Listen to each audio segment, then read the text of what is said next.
Hey everyone, welcome to my podcast. I am your host, Pixelated Turtle, and today we are diving into a topic that's often misunderstood but super important for anyone working in the visual arts, especially in the gaming and entertainment industries. We are talking about game art versus CG art.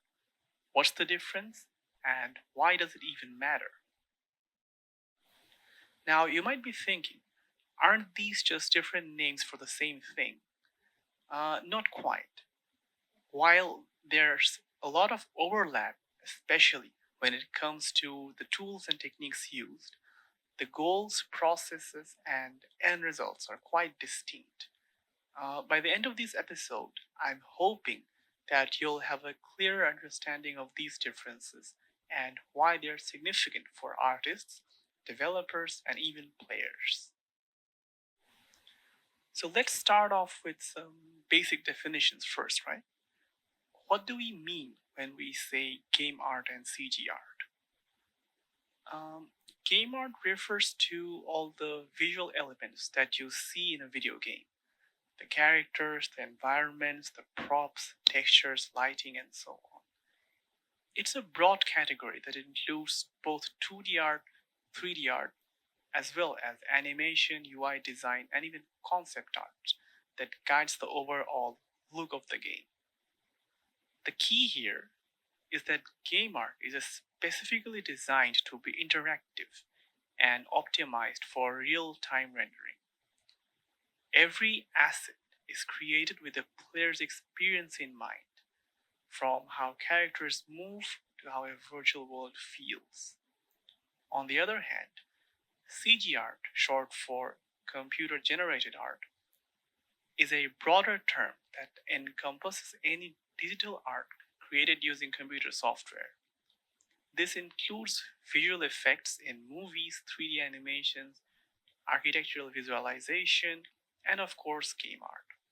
However, CG art isn't always designed for interactivity. A lot of CG art is created to be pre rendered, meaning the final output is a static image or a non interactive video. Think of the stunning visuals in a Pixar movie or a high end commercial. Those are examples of CG art. Game art encompasses all the visual elements that make up a video game, forming the foundation of the player's visual experience and interaction within the game world. It's a multidisciplinary field that combines creativity and technical skills, requiring artists to balance aesthetics with functionality to create immersive and engaging environments. So, from a technical standpoint, what's the main difference between the two? Let's start with rendering. In game art, rendering is typically done in real time. This means that the game engine processes and displays the visuals on the fly as the player interacts with the game. Because of this, assets in game needs to be optimized for performance. Models often have lower polygon counts, textures are compressed, and lighting is dynamic but simplified to ensure smooth gameplay on various hardware. In contrast, CG art, especially in films or high end animations, is often pre rendered. Artists can use extremely high polygon models, detailed textures, and complex lighting setups because the final output doesn't need to run in real time. They can afford to wait hours or even days at times for a single frame to render, especially if it means achieving photorealistic results. Alright, next comes interactivity. Game art must be designed with player interaction in mind. This affects everything from the way characters are rigged for animation to how environments are laid out. For example, in a game you might need to create multiple animations for a character: walking, running, jumping, attacking, etc. And these animations need to blend smoothly depending on the player's actions. In CG art, however, particularly in non interactive media, the focus is on delivering a polished, linear experience. The artist controls every aspect of the scene: camera angles, lighting, and timing. There is no need to account for player input, which allows for more controlled and detailed visual storytelling. Apart from the technical differences that I just mentioned, you should also know that there is an artistic difference as well, or I would say that there is a difference of intent, or artistic intent to be more precise. Game art is all about creating an immersive experience for the players. The visuals need to be engaging but also functional. For example, in a game, the art might need to guide the player's attention to important elements or convey vital information about the game world. The color scheme, the design of the environment, and even the way characters are modeled and texture, all of these elements are carefully crafted to enhance gameplay and ensure the player feels connected to the visual world. CG art, on the other hand, often prioritizes visual storytelling and emotional impact. Since the artist isn't constrained by real time performance, they can focus on creating highly detailed and expressive scenes that convey specific emotions or narratives. Whether it's a visually stunning landscape in a movie or a meticulously detailed character model in a cinematic, the goal is to captivate the audience and tell a story through visuals alone. Keeping the differences in mind, whenever an artist um, considers building up a career in either CG art or game development or game art, the set of skills that are required, even though they overlap, there are also some distinctions. For game artists, a deep understanding of game engines like Unity or Unreal Engine is crucial. You need to know how to optimize your assets for performance, work with real time lighting, and create animations that respond to player input. Knowledge of scripting and how different art assets interact within the game can also be incredibly valuable. CG artists working in film, advertising, or other non interactive media might focus more on high poly modeling, advanced texturing techniques, and complex rendering setups. Familiarity, sorry, familiarity with softwares like Maya, Houdini, or Blender is essential, and there's often a greater emphasis on achieving photorealism or a specific art style without the constraints of real time performance.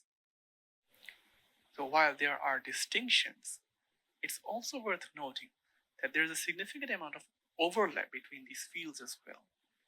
Many of the tools and techniques used in game art are also employed in CG art and vice versa. A game artist might use high poly modeling techniques to create a character and then bake those details into a low poly model for use in the game. Similarly, a CG artist might use game engine technology to create real time visualizations or interactive experiences.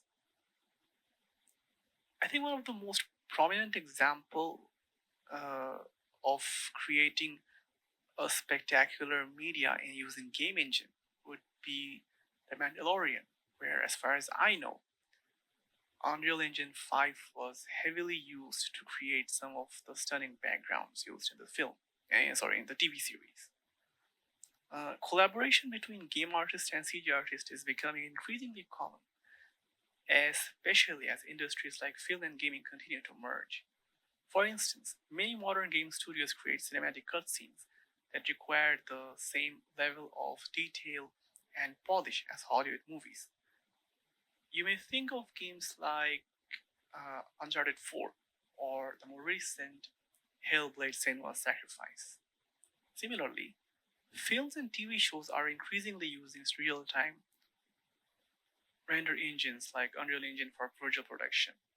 like, as I mentioned, The Mandalorian, where they are blending the worlds of game art and CG art in very exciting new ways. So, to wrap things up neatly, while game art and CG art share many similarities, they serve different purposes and require distinct approaches. Game art is all about creating interactive, real time experiences optimized for performance, while CG art focuses on delivering high quality, often pre rendered visuals for non interactive media.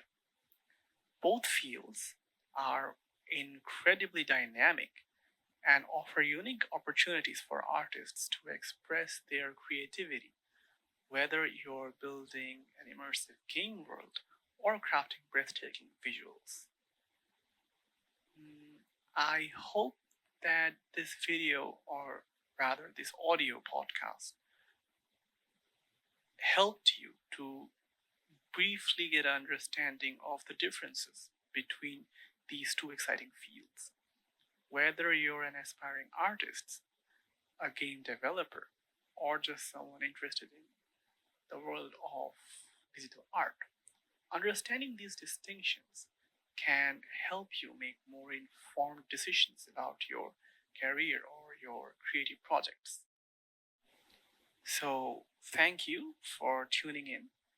And if you listened to my episode until now, I am really very grateful from the bottom of my heart because I am very new to this platform, and this was, at least at the time of recording this audio podcast, my very first podcast ever. So please forgive my mistakes. I would encourage you to leave some comments or reviews for me so that I can improve my style in the future, because I really want to share what little knowledge I have with the world in hopes that um, they can help beginners like me.